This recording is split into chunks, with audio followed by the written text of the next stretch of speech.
You are on the journey of business. An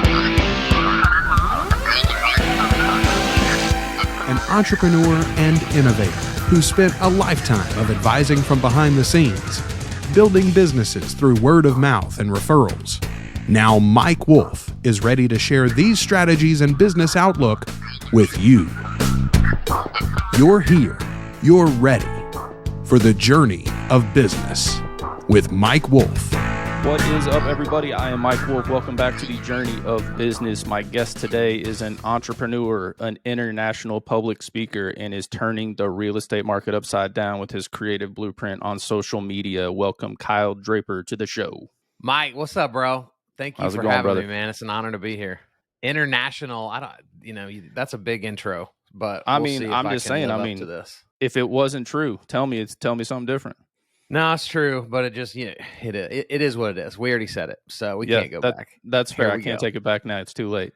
So, we've known each other for a little over 9 years. We met in church. You relocated to Dallas. We pretty much only connect now on social media other than when you're in town. Before we get too far deep into it, tell some people about yourself and kind of like what you have going on. Yeah, man. So we met in the weirdest season of my life.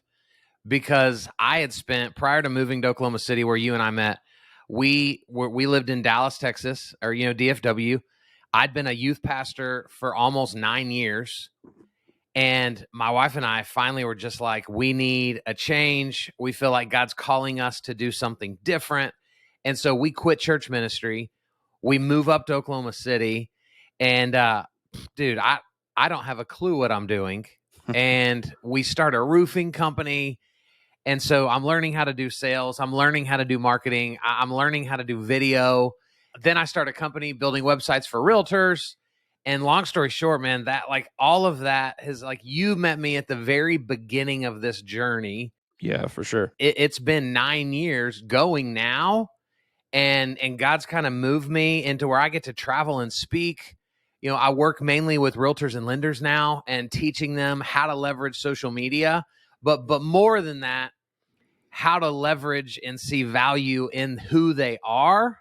Yes. And then be that on social media, realizing that in the world we live in today, we've got to be more into that attraction marketing, not that cold-blooded selling. Yeah. Man, so through that, I've been able to spin up a couple other companies that kind of serve that niche. And dude, I'm still not quite sure if I know what I'm doing, but I'm having a lot of fun figuring it out and learning and just getting to love people. That's incredible, man. I know I'm definitely following everything you're doing. I'm seeing you in all sorts of different towns, speaking in front of massive audiences, and I think it's so incredible. So thanks, man. I sat down with you recently on your social media mindset podcast, which was a blast. We had fun, chopped it up, and I even had some people reach out to me after hearing your show to connect and network, and that's awesome. I love it. Which is the whole point of what we're doing. If you guys haven't checked it out, you definitely need to check it out. Social media mindset, anywhere you can find podcasts. You've always been someone that loved talking to people. How has interviewing people influenced you? I think the biggest thing is all the little nuances that will change in me because I'm rubbing shoulders with incredible people. Yeah. That's really why, most people start podcasts for, I think, very selfish reasons. Like they think they need a bigger audience. They're amazing. They're so smart. More people need to know who I am. I started a podcast to meet other people. Yes, I love it. Right? It was my entry point into people's lives, because who doesn't say yes when you go, hey, bro, you don't know me yet, but I've been following you and you're incredible. And I would love to tell your story through my show. Yeah. And so it's just opened the doors to just unbelievable people that 100% has led to where my life is. And it's unbelievably powerful, man. Yeah, it's game changing for sure. It's definitely a different side of things when you do the podcast thing. I'm a handful of episodes in, and you start kind of. I know some of the people that I interview, but some of the people that I'm working on in the future, I'm learning their space. So it's pretty cool to check it out and kind of see behind the scenes of what other people have going on. So, I was definitely curious about that. So we kind of live in this fear-based society where people are afraid of criticism and judgment. How self-conscious were you jumping headfirst into social media and putting yourself out there on TikTok and putting yourself out there in a podcast video and so on and so forth? Bro, I am still self-conscious. Right. I think the men and women that love to it's a lot of this like alpha male mentality of like fear is stupid, crush fear. To me, I don't think fear goes away, because I think as a human being, I want you to like me. Like that's human nature, to want Absolutely. to be liked, accepted, loved, revered, right? And so what I had to learn, because in Oklahoma I sucked at it. Everything drove me was fear-based. Yes. It kept me from putting myself out there. And what I learned in the last couple of years is, as I got even more active in front of the camera and trying to be that personality, is, bro, my motto has kind of become, I love people more than I care about looking stupid. Yes. And so it's not about driving out fear, but overcoming fear with a greater passion or desire or goal.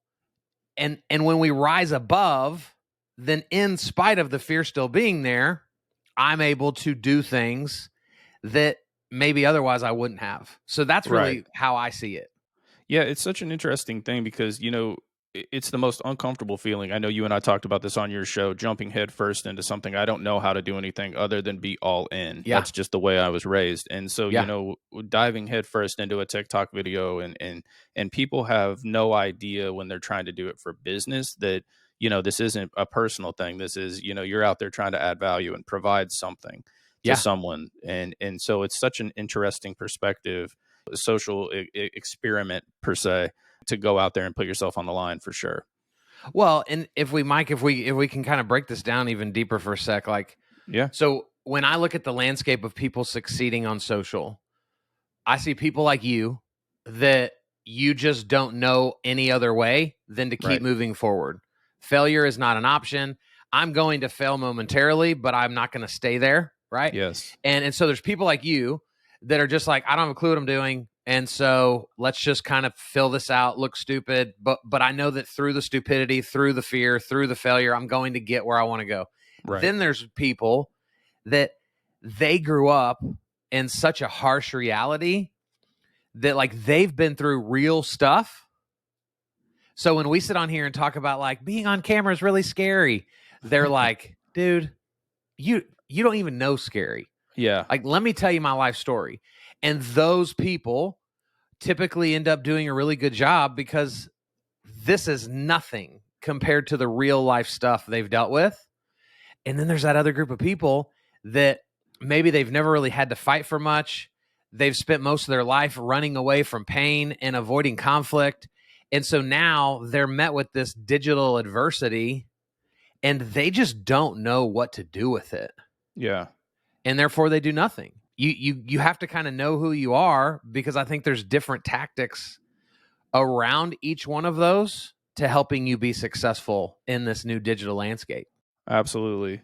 So it's funny you kind of say that because, your key audience has been realtors and lenders. Yeah. And basically you standing in front of all of them, teaching them how to grow their social media footprint, right? How hard is it to teach experts in their space to get uncomfortable and try new things? Bro, it is so hard, especially this is gonna, I don't even want to say what I'm about to say, because if my industry listens to this, it will ruffle feathers. Right. But what I've seen, right, is in our world, realtors are at the top of the mountain, right? They're at the top of the food chain. They're used to being coddled and provided for. Right. They're used to having people kiss their butts because they know if I can get in good with the realtor, then I'm going to make money through the insurance piece or through the title piece or get the loan, right? And so you take these men and women that are used to being coddled to, and again, this isn't the whole industry. Yeah. That's why, 20% do almost all of the business. Right. Because you get coddled from the moment you jump in. Right? People want to start buying you lunch and serving you. And then now you're met with like real adversity of having to put yourself out there and be vulnerable and not just be willing to fail, but be willing to fail in public. Right. which is a whole different ball game, right? Like when you and I were kids learning how to play basketball, well, I got to airball shots in the gym by myself. Yeah. I got to mishandle the dribble by myself. I got to step on the baseline by myself. But in the world of social media, like when you jumped into TikTok, you don't get to do this by yourself.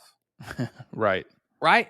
So it's a whole different level to be willing to suck for everyone to see. Yeah. And because of the nature of the industry that I serve, a lot of these agents, they've just never had to work that hard. This is adversity that they struggle with. And so it makes my job incredibly difficult. Yeah. And it was interesting because I sat in on one of your talks that you did here in Oklahoma City to a bunch of realtors recently. It was great, by the way. You and I connected there. Man.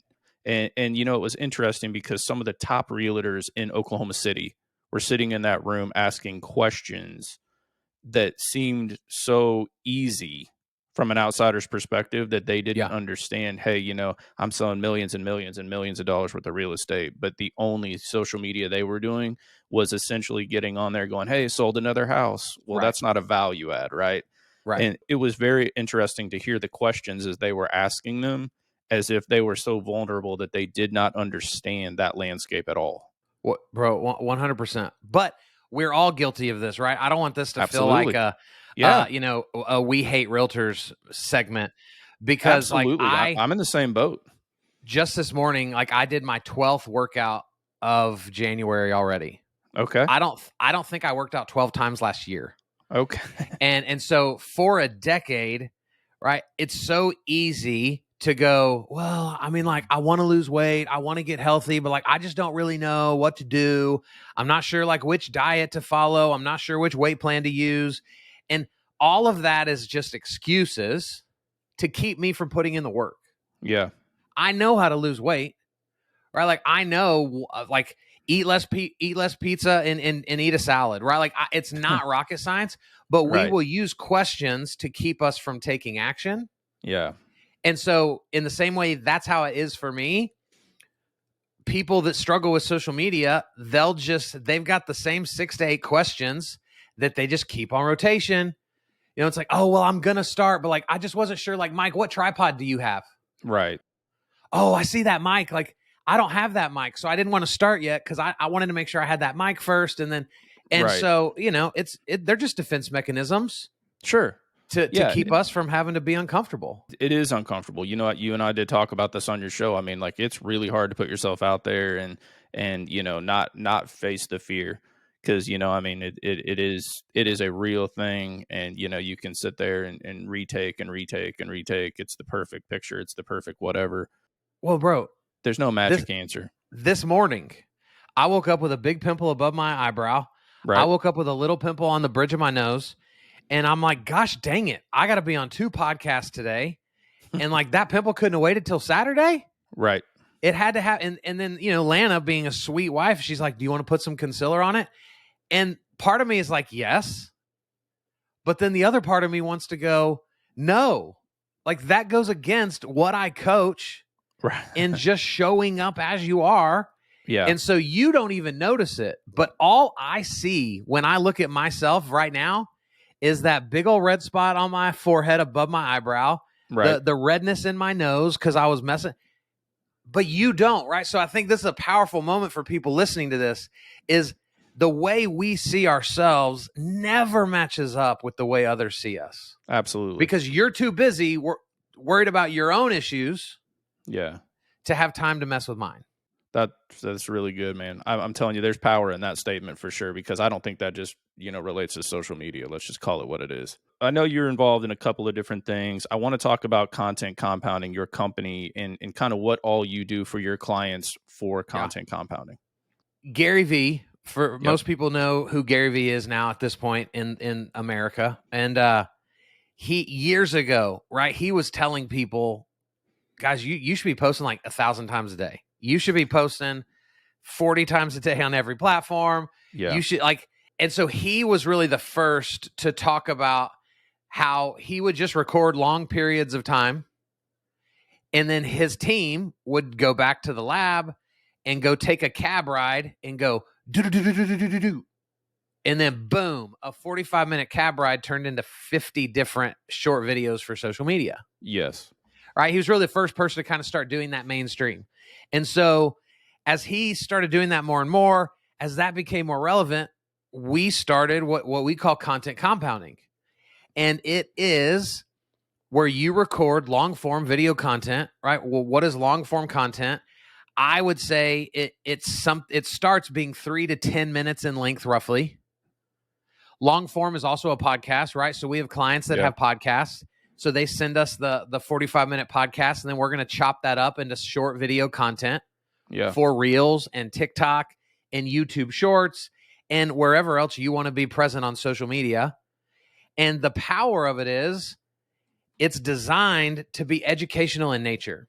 So, bro, we're not teaching people how to booty dance and how to like chase the trends on social media. Not that that's bad, but as a business professional, people, when they go to look you up to validate you, right, to go find social proof, they don't need to see you freaking seeing if you can touch your butt to the floor.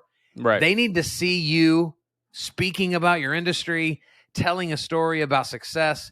And so we found that, bro, in less than an hour a month, you can record 4 videos that are 4 to 8 minutes in length. And then we chop that up, and it provides you about 20 pieces of video content every month. So that's good, man. It's pretty powerful. Yeah, that's awesome, because that's where it's at. You know that. I mean, yeah, Gary Vee was the catalyst for that, but I mean, you can't go anywhere and follow business people without having a team of people that is doing that for them and then putting it out there. So I think it's imperative to their success. So, I mean, kind of to parlay off of that, like, what advice would you give to someone who doesn't understand that their career may depend on this movement? There's a part of me that wants to say, if you haven't figured it out by now, hang it up. Like, just take yourself out to pasture, proverbial, like, shoot your business and just stop, because it's unbelievable how many people just still don't get it. And again, it's fear.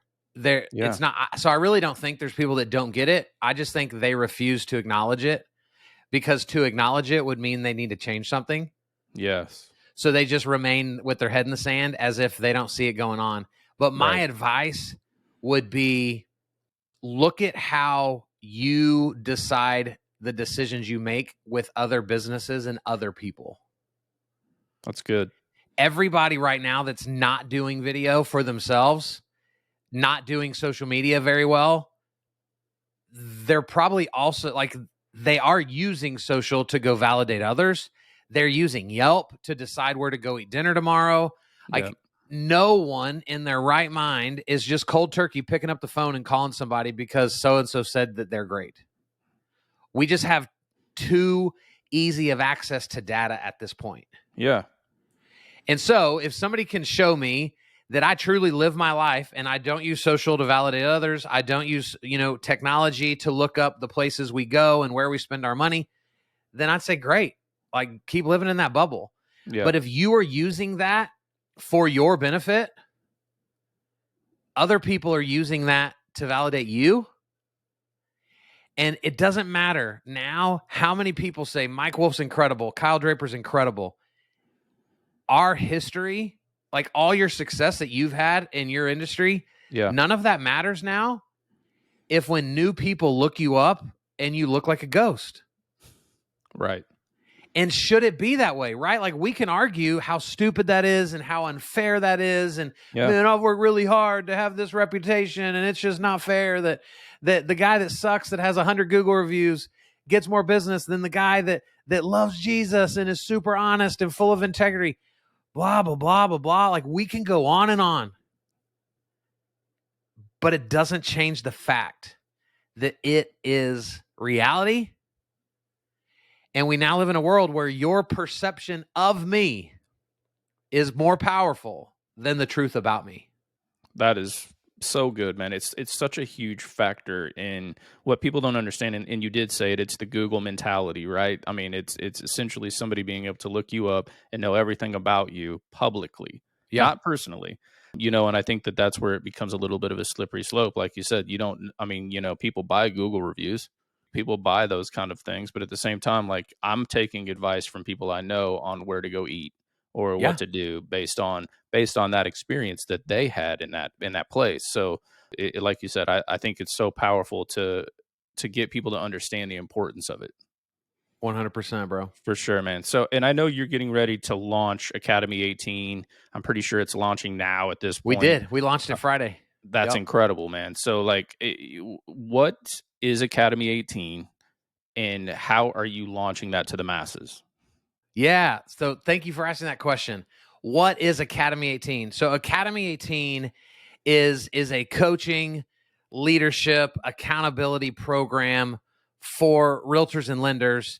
Anybody could join it and you'll find value there.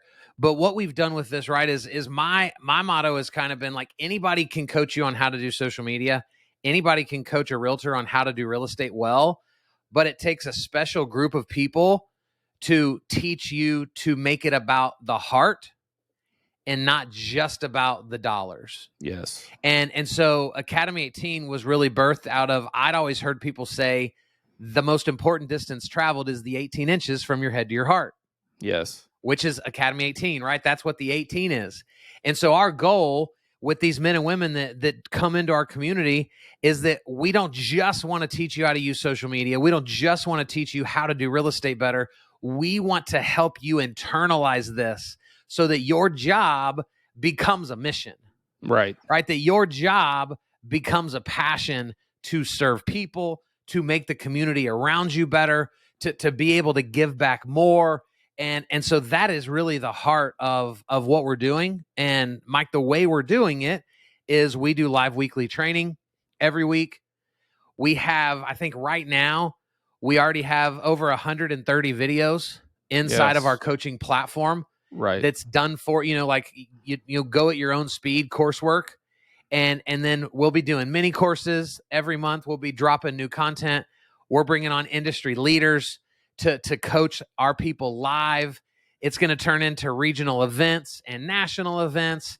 And we want it to become something that it is a part of your life. Yeah. Right. So we're not just like, man, I love my coach.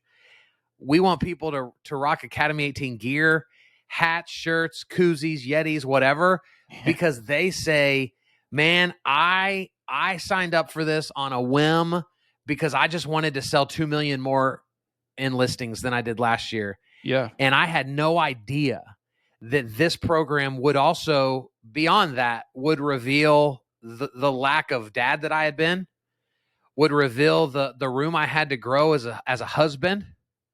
And my life is just better because I do life with this community of people. And so, that's so good. I could take up this whole episode, but I'm going to stop. That is, in a nutshell, what Academy awesome. 18 is. And just to let people know that, so that's like a monthly subscription, right? That gives them access to all these videos, that gives you, live weekly training, that gives you access to all this stuff in this community, correct? Yeah, it's $98 a month. And awesome. And the reason we priced it under $100 was because most coaches that are good, they're $500, $1,000, $1,500, $2,000, $3,000 a month. Yeah. And Landon, my business partner, and I, we just really decided, like, we prayed about it for a long time and really just felt like we don't want to say we love people, but then instantly price out 80% of people. Right. And so it was important for us because every new agent, anyone new into business, if like you can afford $98 a month. Yeah. And so that's why we chose it. That's awesome, man. No, I love it. So, that's kind of parlayed into public speaking. I know before Academy 18, you were public speaking, but you know, in relation to that, how has your approach changed, or has it, when you're connecting to larger audiences or groups? Because I know you're speaking in front of masses of people. Man, I think the biggest thing that's changed for me, even taking it all the way back, right? Because I've been speaking professionally now for 20 years. Yeah. Right. I started preaching when I was 20 and I just turned 40.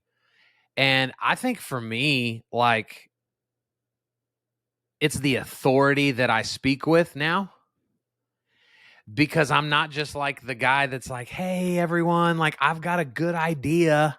that I think you might consider. I think I'm able to speak with this authority that says, like, you are an idiot.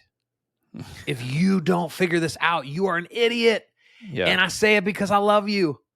Right. But I think that's probably what's changed the most is like my ability to be slightly mean because I just want people to get it. Right. But then on the flip side, I think what I've also been able to do is, like what people tell me often is like, man, I hate social media. And you're the first person I've ever sat in front of. And like, you made it fun. Like you made it sound like I can do this. And so, like I like to say, sometimes I feel like I'm taking people to like marketing church now. Yeah. Because I'm bringing in like that gospel feel, but we're talking about business. It just feels different to people. And I think that comes, the confidence is what I like to call it, right? Some people view it as an arrogance kind of thing. I think it's a confidence that when you become an expert at what you are good at and you watch it work in other people's businesses or in other people's lives, that you feel a confidence, an authority over people to say, listen, I've seen this work. If you implement these things, it will work for you. It's a foolproof thing. That's a tricky thing, right? Like, sure. Like you almost can barely see the line between where confidence becomes arrogance. Of course. Right? That line is almost invisible. Right. Because I know that there's been times where I've like the people closest to me have had to been like, hey, bro, like you need to kind of pull back a little bit. When we met, I was so broken because God had just shown me that I had become this incredibly arrogant youth pastor. And I truly believe like he pulled me out of the church and pushed me into business because he knew like Kyle's not good at that. So he can't take credit for that stuff. He can't act like he knows what he's doing. And I think what's helping me become great at this now is that I have to walk in humility every day because I don't know what I'm doing. Yeah. And so though I have this growing confidence as a leader, as a speaker, I also know that the janitor of the building I'm speaking in has something to teach me today if I would remain open to those moments and interactions. Yes. And bro, that is what like I want to see for other people is realizing like you are not God's gift to anything. Man, we are used in spite of ourselves, not because of ourselves. And I think that's the game changer for me. Oh, dude, that's so powerful. And I think to kind of parlay into that question of, when I was building this show, the backside of it, you and I sat down and talked, and I wanted to build this whole show based around the return on investment of failure. And you said, man, that's crazy. You and I and everyone that's done stuff in business has fallen. How has failing impacted you? Man, it's revealed to me that I'm stronger than I thought I was. It's given me like a new level of hunger. When you realize, like when you look back, because the crazy part, bro, about failure is like failure isn't just like, oh, I failed, dang it. Like failure creates a wake. Yes. And so my failure affects other people. My failure has resulted in investors losing money. Yes. My failure has resulted in my lights in my house not turning on because there was a bill that hadn't been paid. It's one thing to just overcome yourself, but to realize that now, like, there are other people's lives at stake. And so it is not an option anymore. Right. There is not a discomfort that I'm not willing to go after because there's, 18 employees of a company that like they feed their families because of my success. Right. Like that's what it is for me. No, and I love that because, I think when you're early in the game, learning is everything. And I think failing is learning. I don't think it's failing. And I think, when you start to win, like we're having some success, you and I, that's great, right? We've had some success. We're still having success, God willing. it's really hard to make people understand that failing is part of the journey. And people just think that it's so easy, that this microwave culture, it immediate success, and it has to stay success. Well, it's just usually not the way it works. Bro, and you nailed it, right? I don't remember who says the quote, right? But the quote goes, we overestimate what we can do in a year, but we underestimate what we can do in a decade. Yeah. And I think that's the other part of failure that's really shed light into my life, is like, some people might go, gosh, I'm 40. And I'm going, dude, I'm freaking 40 years old. Right. I've lived half of my life if I get to live to be 80. Yeah. And so we're just getting started. And so it's not about like, what does 2023 look like? It's more about like, how's 2023 going to position 2030 Yeah. to be game changing, That's and so giving good, man. ourselves permission to lose these micro battles, because our vision sees the war. Right. And most people get so caught up in losing the battle, they start waving the flag, even though they've got a bunch of people coming in behind them ready to help. Yeah. But they can't stop beating themselves up because of something they did 18 months ago. Yeah. Man, that's incredible, dude. It's such good advice. And it's something I think about a lot, because I look for key pieces of advice from people that I respect. You and I talk about this a lot. What would you share with anyone who doesn't believe in themselves and needs a breakthrough today? When they're battling it, the stuff Yeah. we just talked about. I'm hoping that there's people out there that are listening to this going, I'm in Yeah. the weeds today. I'm struggling. I need somebody to give me a kick in the pants. Like, what are we doing? I'd like to say a lot of things. Let's get it.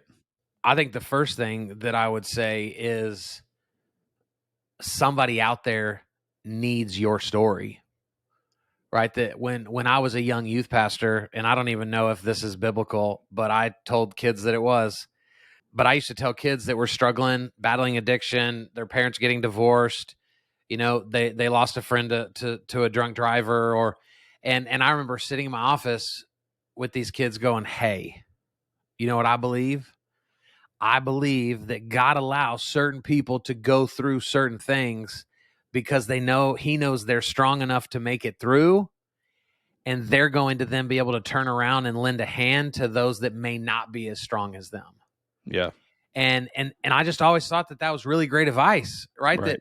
That your story at some point is going to become somebody else's life preserver. And we're going to look back and go, that's what all that pain was for. Right. So that Right. I could help them. Yeah. And thank you, God. Like, it was worth it because I don't have to watch them struggle. Right. Right. And so I think that's a huge piece to the person that's struggling right now, is just remembering that your struggle is going to become someone else's opportunity for them to grow. I would also say, man, that like, again, with my like health journey, 12 workouts already in January. Yeah. And all I've had to say, like, and I was mad the other day because 10 workouts in, I weighed and I was a pound heavier than I was before the first day. Right. And so, of course, my first thought is like, see, this is why I didn't do this last year. Right. Because it's stupid and it Yeah. doesn't work. And my healthy friends are liars. Yeah. And, Yeah. and bro, all I have is the ability to say, bro, just keep stacking chips. Keep stacking chips. Yeah. Keep stacking days, because you will be a better man after 300 workouts than you were without any of those 300 workouts. Right. And so maybe today, listener, is your day one of whatever you need it to be. Come on. Right? Hit the reset button. Yeah. Give yourself some slack. Allow grace to be present in your life. It's not over. Yeah. And go start, man. Dude, that's so good, man. That's game-changing stuff. I'm so thankful for you taking the time. I know you're crazy busy to come on the show. Tell people where they can find you online or your companies. I am Coach Kyle Draper everywhere. So KyleDraper.com is the website. I'm Coach Kyle Draper on all social media channels. Academy 18 is, you can go find more info at academy18.co. Go type in Kyle Draper somewhere and you're bound to find me. That's what's up, man. Well, thank you again, man. I'm so thankful for you. Been an inspiration, as you know, especially on the podcast side of things, and the advice that you've given me in this journey has been so crazy thankful for it, man. I don't know how else to say it. It's an honor, man. Thanks for having me. All right, brother. Well, hey, guys, thank you all for checking out the Journey of Business. We will see you next week with another incredible guest talking about their journey in business. To continue your journey of business, subscribe to the show wherever you find podcasts or at YouTube. And for more information on consulting inquiries, go to www.tradelinkSales.com.